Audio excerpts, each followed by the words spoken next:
तुम छुप छुप करके पहले पाप कर्म करते थे, आज छुप छुप करके सत्य बात में आ गए हो तो धन्यवाद। एक दिन तुम छुपोगे नहीं, एक दिन तुम प्रकाशित हो जाओगे। बोले क्लब जाते थे, सब करते थे, पता नहीं कौन सा भूत छोड़ दिया कि हम जहाँ जाते हैं वही भैंसा उठने लगता है। चैन से जी नहीं पा रहे जब से तुम्हें सुना। एक कह रहे थे कि बहुत हिम्मत करके फिर शराब के ठेके गए, वहां देखा आप पड़े हो।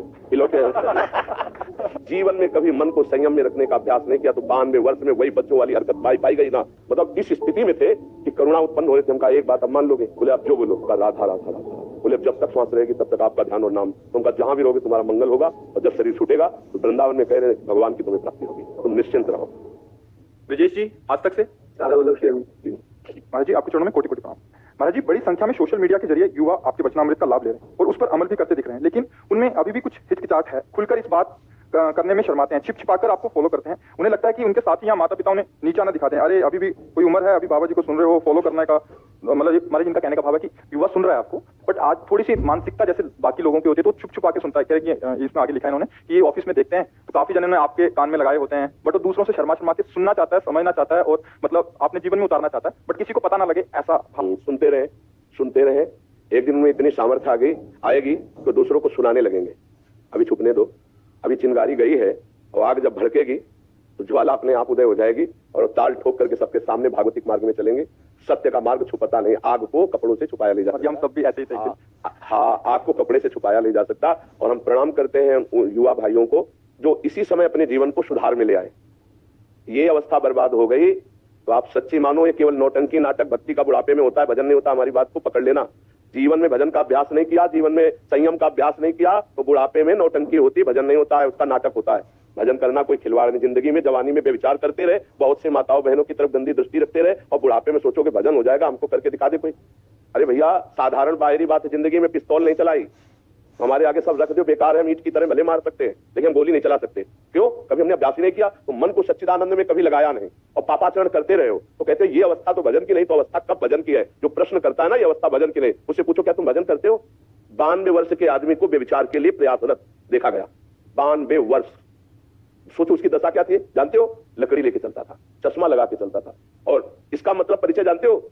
जीवन में कभी मन को संयम में रखने का अभ्यास नहीं किया तो 92 वर्ष में वही बच्चों वाली हरकत पाई गई ना। तो जो अगर जवानी में संयम में रहकर तुम सत्य मार्ग में नहीं चलोगे तो बुढ़ापे में तुम महात्मा नहीं बन जाओगे। चाहे कपड़ा बदल लो, चाहे देश बदल लो, उद्देश्य नहीं बदलने वाला। ये पक्की बात समझो। अभ्यास से गंदगी को बढ़ाते चले जाओगे, बुढ़ापे में तुम भजन कर लोगे। आप अपने अपने दिमागों में देख लीजिए आज आपकी स्थिति क्या है। अगर इस स्थिति को नहीं सुधारा तो स्थिति बढ़ती चली जाएगी, घटेगी नहीं। ये अवस्था से नहीं घटती, ध्यान रखना। अवस्था से, ये भजन से घटती है, ये संयम से घटती है। आज रोक रहे हो, हम धन्यवाद देते हैं। नौजवान मदिरा पान छोड़ रहे हैं, मांस छोड़ रहे हैं, गंदी बातें छोड़ रहे हैं, हम उनको प्रणाम करते हैं और हमारे प्रभु उनका सहयोग करेंगे। हाँ, तुम छुप छुप करके पहले पाप कर्म करते थे, आज छुप छुप करके सत्य बात में आ गए हो तो धन्यवाद। एक दिन तुम छुपोगे नहीं, एक दिन तुम प्रकाशित हो जाओगे। समझ रहे हो? महाराज कुछ मित्रों को प्रोत्साहित करता है नॉनवेज छोड़ने के लिए और फिर ये व्यसन छोड़ने के लिए, तो कहते हैं जिंदगी में बचाई क्या करने। हाँ, अभी जिंदगी को जीने के लिए उन्हें केवल इंद्रियों का विलास जाना है। चुप रहो। एक दिन जब इनको तमाशा लगेगा कर्म का तभी तुमसे खुद पूछेंगे कि छोड़कर जिंदगी में जीने के लिए कोई और रास्ता है कि नहीं है। चुप रहो। कैंसर ऐसे फैल रहा है जैसे जुकाम और बुखार। ये किन कारणों से फैल रहा है? पापाचरणों से। पापाचरण बढ़ता चला जा रहा है तो पाप का आचरण रोग, नाना प्रकार के दुख, क्लेश, अशांति के रूप में आता है। इनके बातों को मत सुनो जो इंद्रिय विलासिता में लगे। कितने दिन इसको खवा के रख लोगे? कितने दिन तुम शराब पीकर अपने फेफड़े और लीवर को शुद्ध रख पाओगे? कितने दिन तुम व्यभिचार करके पुरुषत्व को स्थित कर पाओगे? काल के एक तमाचा में मिट्टी में मिल जाओगे। फिर तुम्हारे जीवन का फल क्या रहा? जी रहे हो, धन कमा रहे हो, किसके लिए? भोग भोगने के लिए। और भोग भोग कर जी किसके लिए रहे हो? भोगने के लिए। बस एक ही क्रम।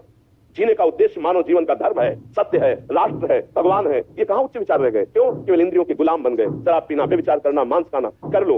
एक समय आएगा, मन पछताई है, अवसर बीते, जब समय चूक जाएगा तब तुम्हारे सुधरने के चांस नहीं होंगे और फिर तुम्हें दुर्गति भोगनी होगी। ऐसे मूढ़ पुरुषों को कभी भी अपना मित्र नहीं बनाना चाहिए। जो हमारे सतमार्ग की बात नहीं सुनते हैं वो बेचारे हैं, हमें उनकी बात नहीं माननी और उनका संग नहीं करना। नहीं, संग का रंग चढ़ता है पक्का। यदि तुम में इस कोटि का भजन है तो उनका परिवर्तन हो जाएगा, नहीं तुम्हारे भजन में विक्षेप पड़ जाएगा।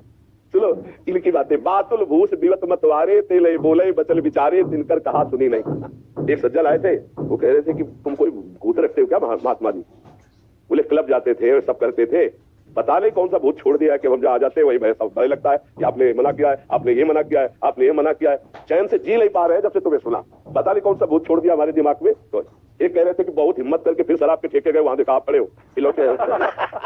तो अगर वो उपहास करने के लिए भी यहाँ आ जाए कि देखते हैं बाबा, तो परिवर्तन हो जाए। वो उपहास के लिए अगर सुनना शुरू कर दे कि मानेंगे तो नहीं, पर कहते क्या बाबा हम सुन लें, वो भूत चढ़ जाएगा, पक्का चढ़ जाएगा दिमाग। परसों आए तो थे, हमने सोचा क्या ढोंग चल रहा है। हाँ। पर कह रहे कि एक बार सुना फिर तो सुनते रह गए और नाम जब छूट कि हमारे जो हृदय से प्रभु निकलवाते हैं ना, वो केवल मंगल के लिए, आपके मंगल के लिए। आपसे हमें कुछ नहीं चाहिए, सच्ची मानना। हमारा हृदय बस ये रहता है कि जाते जाते पता नहीं कब जाना हो जाए, डायलिसिस से शरीर चलता है, जाते जाते हमारे देश को कुछ मिल जाए, हमारी जनता को कुछ मिल जाए और वो स्वस्थ हो जाए, वो विचारवान हो जाए, उनका मंगल हो जाए। अब दीपक में जितनी सामर्थ्य है उतना ही जलेगा, हाइलोजन में जितना प्रकाश उतना ही करेगा, सूर्य में जितनी ताकत है उतना प्रकाश करे। सब अपनी अपनी क्षमता के अनुसार करते ना। तो ये भागवती क्षमता है जो आप लोगों को परिवर्तित कर रही। भगवान निमित्त बना रहे हैं इधर और काम स्वयं वो कर रहे हैं। और पक्का जो उपहास करते हैं उनका भी मंगल होगा, जो आज निंदा करते हैं उनका भी मंगल होगा। कल वो परिवर्तित होंगे पक्का क्योंकि जब हम स्वार्थ रहित होकर के ये बात करेंगे ना, तो वो उनके ऊपर चढ़ जाएगी और उनका मंगल करेगी। ऐसी घटना घटेगी, वो एक बात मान लेंगे, पक्का समझना।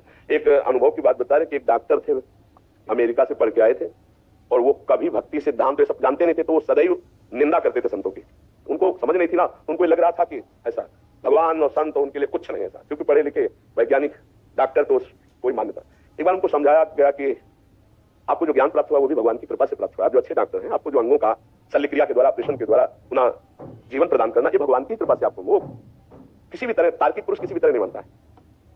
अचानक घटना घटी, एक्सीडेंट हुआ और उन्हीं की मेरुदंड टूट गई और वो ऐसा सिस्टम है कि पूरा जीवन बर्बाद हो गया।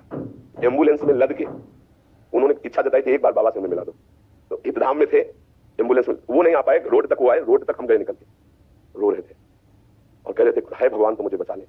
अब मतलब इस स्थिति में थे कि करुणा उत्पन्न हो रही थी। हमका एक बात अब मान लोगे? बोले आप जो बोलो। राधा राधा राधा राधा। बोले जब तक श्वास रहेगी तब तक आपका ध्यान और नाम, तुमका जहां भी रहोगे तुम्हारा मंगल होगा और जब शरीर छूटेगा तो वृंदावन में कह रहे भगवान की तुम्हें प्राप्ति होगी, तुम निश्चिंत रहो, बस सह लो, ये कोई प्रारब्ध भोग था और तुम्हारा परिवर्तन इसी से होना था। तो जब कोई ज्यादा उद्दंडता करता है तो फिर उनका प्रारब्ध भोग उनको उत्तर दे देता है और समझाने की योग्यता प्रदान कर देता है। जब तक बल रहा गजेंद्र में भगवान को याद नहीं किया और जब जाना कि एक ही झटके में गिरा ले जाएगा तुम्हारी, तो जब तक अहंकारी को चोट नहीं पहुंचती अहंकार में, तब तक वो भगवान और संतों को नहीं मानता। और